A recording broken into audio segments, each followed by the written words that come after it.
Esse dinheiro vai ser um custo superior no futuro porque vamos pagar pelos investimentos que vão ser feitos para ter a manutenção. E é algo que tu mencionas aqui extremamente importante, que é pagar a quem limpa, por exemplo, a floresta. Sim, por exemplo.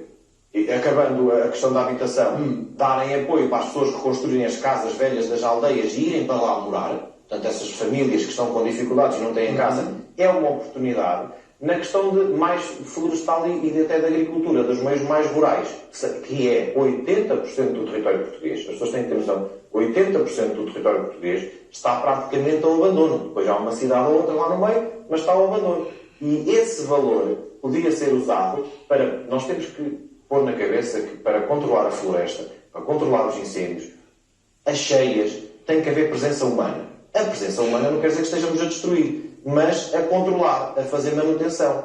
Porque já não há animais, como havia antigamente, que faziam essa manutenção.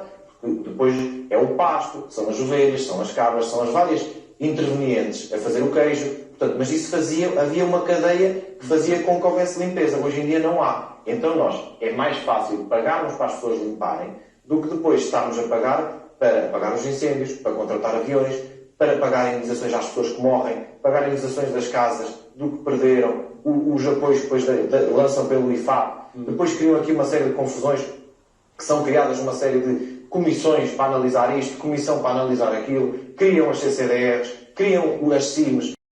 Esse dinheiro vai ser um custo superior no futuro porque vamos pagar pelos investimentos que vão ser feitos para ter a manutenção. E é algo que tu mencionas aqui extremamente importante, que é pagar a quem limpa, por exemplo, a floresta. Sim, por exemplo. Acabando a questão da habitação, darem apoio para as pessoas que construírem as casas velhas das aldeias e irem para lá morar. Portanto, essas famílias que estão com dificuldades e não têm casa, é uma oportunidade. Na questão de mais florestal e até da agricultura, dos meios mais rurais, que é 80% do território português, as pessoas têm que ter noção, 80% do território português está praticamente ao abandono. Depois há uma cidade ou outra lá no meio, mas está ao abandono. E esse valor podia ser usado para... Nós temos que pôr na cabeça que para controlar a floresta, para controlar os incêndios, as cheias, tem que haver presença humana. A presença humana não quer dizer que estejamos a destruir, mas a controlar, a fazer manutenção. Porque já não há animais, como havia antigamente, que faziam essa manutenção. Porque depois é o pasto, são as ovelhas, são as cabras, são as várias intervenientes a fazer o queijo. Portanto, mas isso havia uma cadeia que fazia com que houvesse limpeza. Hoje em dia não há. Então é mais fácil pagarmos para as pessoas limparem do que depois estarmos a pagar para pagar os incêndios, para contratar aviões, para pagar indenizações às pessoas que morrem, pagar indenizações das casas, do que perderam, os apoios que depois lançam pelo IFAP. Depois criam aqui uma série de confusões, que são criadas uma série de comissões para analisar isto, comissão para analisar aquilo, criam as CCDRs, criam as CIMs. Inclusive, que, se bem me recordo, tu na altura chamaste a atenção que mesmo muitas dessas pessoas que eram colocadas pelo poder político nesses locais já nem sequer eram filhos da terra, ou seja, já nem lá estavam há não sei quantos, há décadas provavelmente. Vem sempre com aquela desculpa, e eu falo muito nisso, mas eu aí culpo muito até os locais às vezes porque se vendem facilmente. É mais fácil para mim chegar ao pé de mim, não vai para Lisboa e tal, e vais tratar das coisas. Eu vou para Lisboa, eu gosto de Lisboa, o nosso país é lindo. Mas é assim, mas eu gosto de estar lá. E eu não me venderia por isso. E o que acontece é que ao longo dos anos as pessoas vão pela sua formação, vão estudar, pelas oportunidades que há, não é?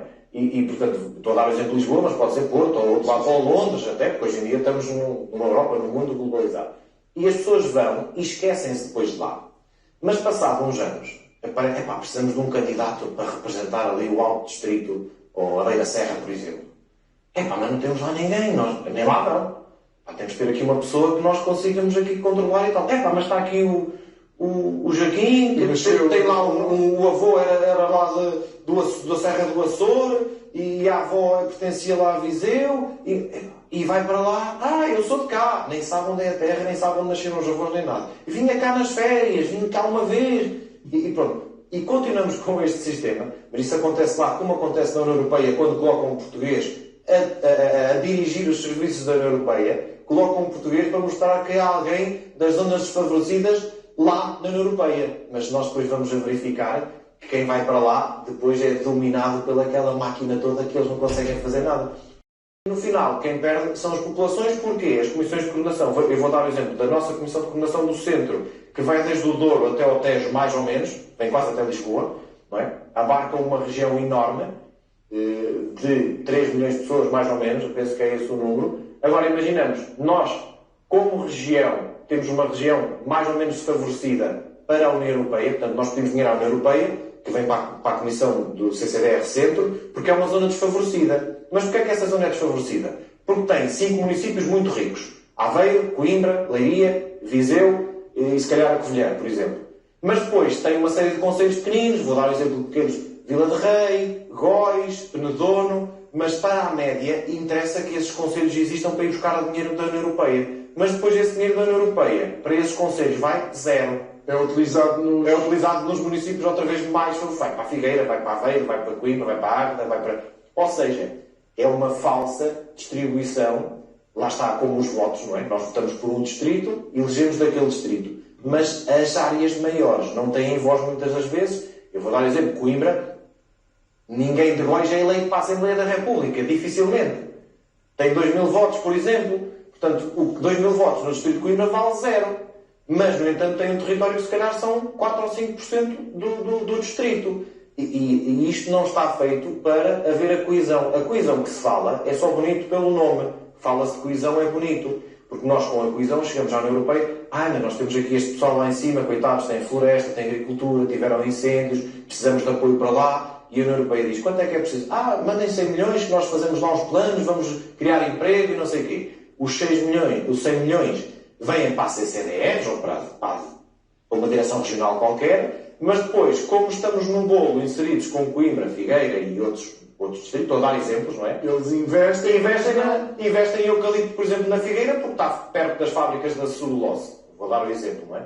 E em vez de investirem em floresta autóctone, por exemplo, em arganil, ou em tábua, ou em oliveira, ou em ceia. Quer dizer, portanto, nós depois somos sempre condenados, mas na União Europeia temos lá, mas nós mandamos para lá dinheiro. Vocês receberam não sei quantos milhões. Mas há aqui um alinhamento cósmico.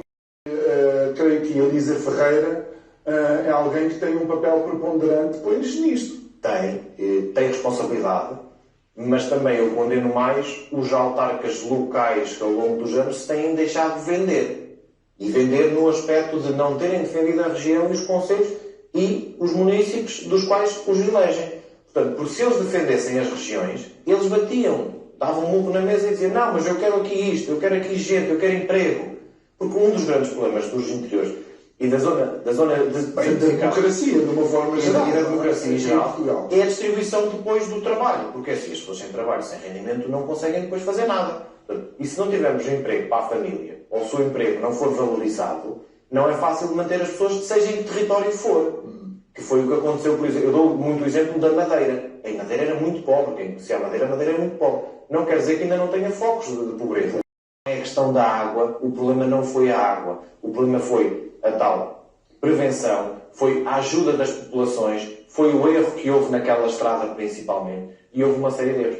E eu chamo a atenção que esse 1,8 milhões, que pode ser muito mais, porque isso é o valor que foi lançado no concurso, mas se a proposta mais baixa for de 2 milhões, a obra vai custar 2 milhões e temos que estar prevenidos, porque estamos em Portugal, com as derrapagens deve ficar em 2 milhões e qualquer coisa. Portanto, mais esse problema.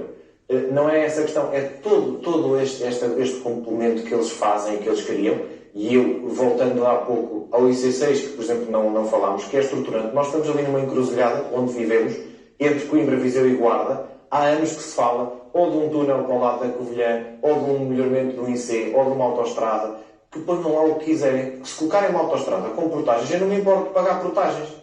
Agora, eu não tenho nem autoestrada, não tenho ICs, o IC não tens túneis, não tenho túneis, não tenho nada. Quer para as populações, quer até a nível económico para as empresas, ninguém quer ir para lá. As pessoas fogem de lá. Existem pessoas que demoram quase 4 horas para chegar a um hospital após terem um AVC. Porque se estiverem lá numa zona, por exemplo, vou dar um exemplo, na zona de Vide, que é uma zona ali entre Ceia e Oliveira do Hospital, que está mais de serra, tem que vir a ambulância, por exemplo, de Ceia, ou vem de Louriga, vai buscar a pessoa, depois leva para Ceia. Se tem o azar de ir para o hospital para Ceia, ou se for do lado de Coimbra, vem para Arganil. Se for de Arganil, vem logo para Coimbra. Pronto, demora 2, 3 horas. Mas se vai para Ceia, tem que ir para a Guarda. Chega à Guarda, o hospital não tem tantas valias, tem que ir para Coimbra. Ou vem de helicóptero, ou vem da ambulância outra vez. E não há autoestrada para vir. Ou seja, a pessoa passar 4 horas dificilmente vai sobreviver sem danos. Então, mas é por isso que nós podemos dizer que isto é uma democracia também, não há só de rótulo. E nós tínhamos uma IC que estava aprovado com um estudo de impacto ambiental em 2010, ou seja, tinha o estudo de impacto ambiental,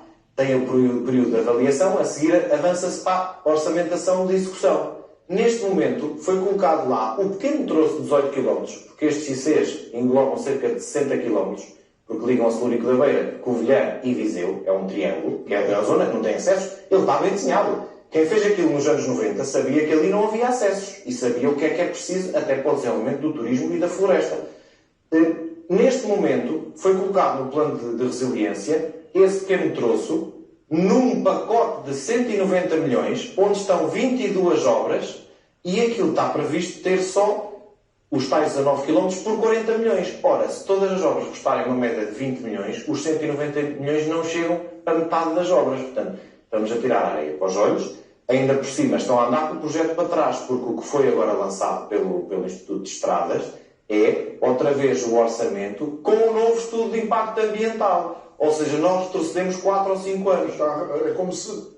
300 dias para estudo de impacto ambiental. O estudo de impacto ambiental depois tem que ser colocado em avaliação que as pessoas podem contestar, e as associações e as câmaras. Depois disso é que é aprovado e depois disso é que é lançado o orçamento novo da estrada para a execução. Portanto, nós andámos 3 ou 4 anos. Portanto, e isto tem servido de arma política todos os anos quando há eleições. É mais um bocadinho do IC. E olha, uma